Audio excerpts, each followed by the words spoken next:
History, folks.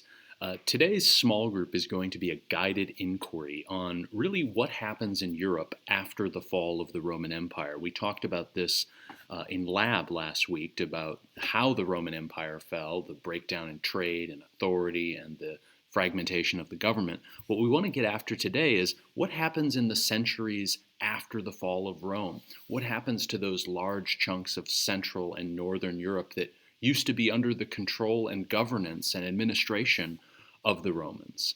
This begins a period in European history that we would call the early Middle Ages.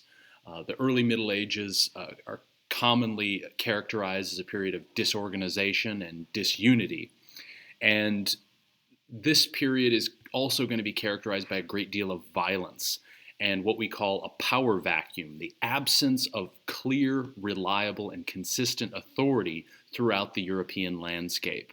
So that's the title of today's guided inquiry. It's going to function a lot like a lab. It's set up in an It's Learning page. It's called Power and Chaos After Rome.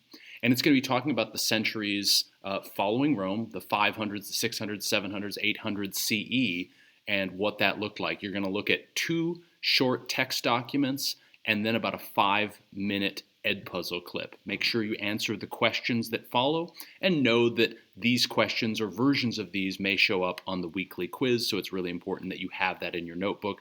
And remember, these types of things also are the basis for test questions in the future. So with that, good luck as you pursue Power Vacuum and Chaos After Rome.